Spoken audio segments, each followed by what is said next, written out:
चलिए, अथैनम सौर्यायनी गार्ग्यः पप्रच्छ भगवन्नेतस्मिन् पुरुषे कानि स्वपन्ते कान्यस्मिन् जागर्ति कत्र एषा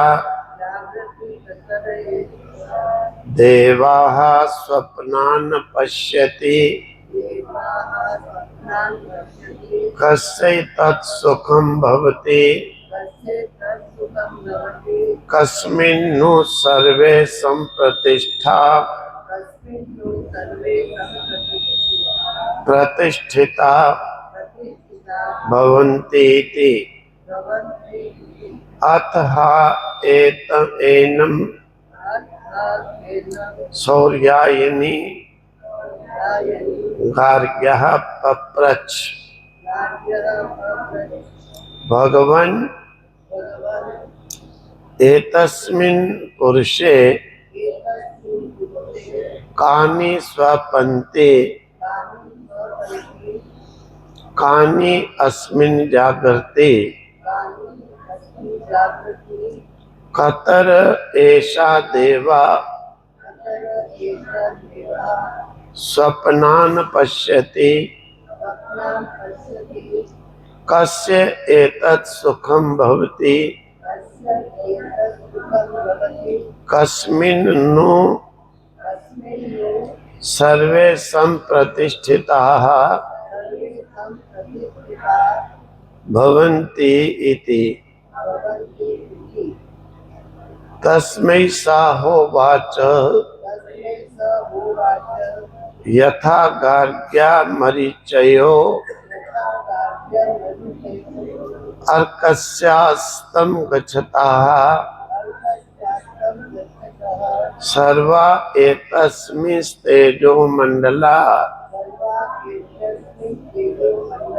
एकी भवन्ति ता पुनः पुनरुदयतः प्रचरयन्तेवं ह्यावै तत्सर्वं परे देवे मनस्य की भवति तेन तर्येषा पुरुषो न शृणोति न पश्यति न जिघ्रति न रस्यते न सपृश्यते न विवदते न दत्ते न नंदयते न विसृजते नेयायते स्वापीतीत्याचक्षते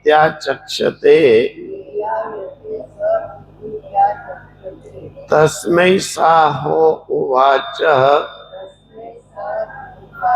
यथा गार्ग्या मरीचयः अर्कस्य अस्तं गच्छतः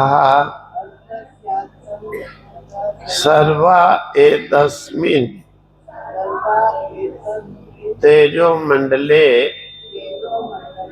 एकी भवन्ति ता पुनः पुनः उदयतः प्रचरन्ति एवं हा वै तत्सर्वं परे देवे मनसि एकी भवति तेन तर्हि एषा पुरुषा न शृणोति न पश्यति न जिघ्रति न रस्यते ता सपृश्यते न सपृश्यते न अभिवदते न अधत्ते न आनंदयते न विसृज्यते न ईयायते न स्वपीति इति आचक्षते।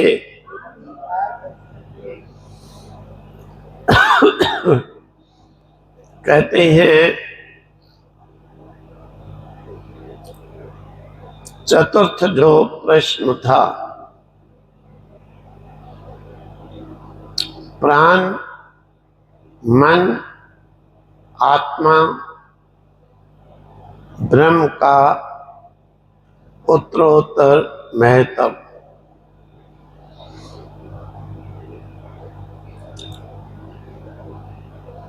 अतः इसके बाद में सूर्यायनी, सूर्य के पुत्र गार्ग्याः गर्ग गोत्री पप्रच्छ पिप्लाद ऋषि से 1 वर्ष ब्रह्मचर्य पूर्वक तपस्या करने के बाद पिप्लाद ऋषि के निकट पिप्लाद ऋषि ने कहा, हे सूर्यायनी, अब तुम पूछो। उसने कहा, भगवान, एतस्मिन् पुरुषे, इस पुरुष में, मनुष्य देह में, कानि स्वपन्ति, कौन सोता है, और कानि अस्मिन् जागर्ति, सोते हुए भी कौन जागता है। कतरा ऐसा देवा, कौन सा देवता है, स्वप्नान पश्यति, कि जो स्वप्न को देखता है। कस्य एतत् सुखम भवति, और किसको वह सुख होता है। कस्मिन्नु संप्रतिष्ठिताः, और किस में सारे जो है संप्रतिष्ठिता बलि प्रकार से स्थित होते हैं। इति, ये मेरा प्रश्न है। अर्थात सूर्यायनी ने पूछा, हे भगवान पिप्लाद ऋषि, मेरा जो प्रश्न है, प्राण कहाँ से उत्पन्न होता है, शरीर में प्राण कहाँ कहाँ पर रहता है, कैसे आता है, कैसे जाता है, इसका मनुष्य शरीर के साथ और बाह्य जगत के साथ क्या संबंध है। इन प्रश्नों के उत्तर सुनने के बाद सूर्य के पुत्र ने, गार्ग्य ने पूछा कि कौन इस शरीर में सोता है, कौन इस शरीर में जागता है, कौन इस शरीर में स्वप्न देखता है, सुख किसे होता है, ये सब किसमें प्रतिष्ठित है, और कौन इन सब का आधार है। मेरा ये प्रश्न है। इस प्रकार से पूछने के बाद पिप्लाद ऋषि कहने लगे, गार्ग्या है गार्ग्य, गौतम में उत्पन्न सौर्यायिनी साहा उवाच, उसे वह पिपलाद ऋषि उत्तर देने लगे। यथा गार्ग्या मरीच्या अर्कस्य अस्तम गच्छता, वे गार्ग्य मरीचया अर्कस्य जैसे सूर्य की किरणें अर्कस्य सूर्य के अस्तम गच्छता अस्त होते हुए सर्वा एतस्मिन् तेजो मंडले, वे सब जो सूर्य की किरणें हैं एतस्मिन् तेजो मंडले, इस सूर्य के तेजो मंडल में, तेज के गोले बिंब में, जहां से वो निकलती हैं एक ही भवंती, वहां पर जाकर के इकट्ठी हो जाती है। ता पुनः पुनः उदयंता, और उस पिंड से तेजोमय गोले से फिर पुनः पुनः उत्पन्न भी होती हैं, फैल भी जाती हैं, उदय भी होती हैं। सूर्य के उदय होने के साथ वो भी उदित हो जाती हैं, प्रचलनती चल पड़ती हैं, निकल जाती हैं। उसको ठीक कर दो। एवं इसको घुमा दे तो इसी प्रकार से उसको रहने दे उधर से। इसी प्रकार से हा वै तत्सर्वम, वे इंद्रिय सब कुछ परे देवे श्रेष्ठ विषयों के ज्ञापक देव में मनसी एक भवती, एक ही भवती, मन में एक ही भवती एक हो जाती है। तेन उसी से तरही तब एक पुरुषा, वह एक पुरुष जो जीवात्मा है, न सुनोती न पश्यति, न सुनता है न देखता है, न जिगरती न सूंघता है, न रस्यते न स्वाद लेता है, न स्पृश्यते न स्पर्श करता, न अभिवदते ना तो बात करता है, ना अदत्ते ना कुछ भेद करता है, ना आनंदते ना आनंद हो लेता है, ना विसृजते न मलों को बाहर फेंकता है, न इयायते न चलता फिरता है, स्वपीति इति, तब ही वह जीवात्मा सोता है, इति आचक्षते, इस प्रकार से विद्वान लोग जो है वर्णन करते हैं। पिपलाद ऋषि ने गार्ग्य के प्रश्न करने पर उसे प्रश्न का उत्तर देते हुए कहने लगे, हे गार्ग्य, जैसे सूर्य अस्त होने लगता है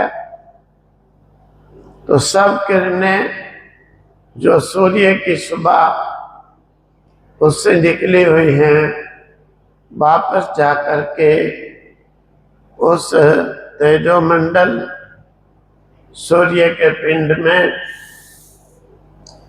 वो सिमट करके एक हो जाती हैं। और जब सूर्य फिर उदय होता है उस तेजोमंडल से, फिर वह अलग अलग होकर असंख्य किरणों के रूप में फिर जगत में फैल करके अपना प्रकाश फैलाती हैं। वे भी दिग दिगांत में चल पड़ती हैं। प्रत्येक दिशा कण कण तक पहुंच जाती है। इसी प्रकार से ये सब कुछ उस परम देव अर्थात इंद्रियों का जो मुखिया है, क्योंकि इदम ये सारा जगत इंद्रियों के द्वारा ही प्रत्यक्ष किया जाता है।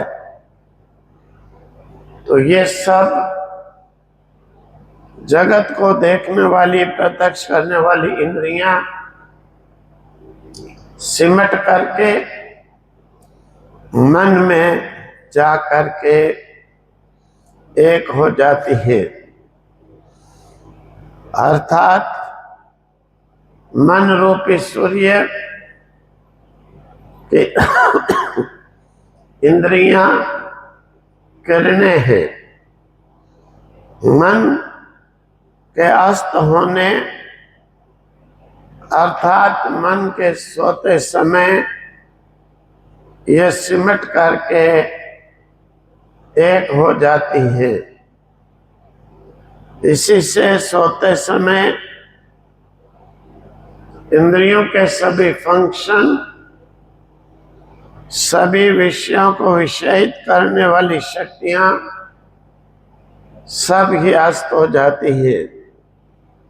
ना तो पुरुष उस समय सुनता है, ना देखता है, ना सूंघता है, ना छूता है, ना टेस्ट लेता है, ना बोलता है, ना पकड़ता है, ना आनंद लेता है, ना ही मलमूत्र का त्याग करता है, ना चलता है, क्योंकि इंद्रियों के द्वारा ही यह सब क्रियाएं थी। इंद्रियां अपने कारण मन में जाकर के लय हो चुकी है, सिमट चुकी है।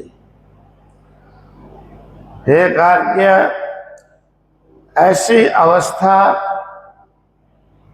जब होती है कि इंद्रियां अपने अपने विषयों से हटकर कारण में जाकर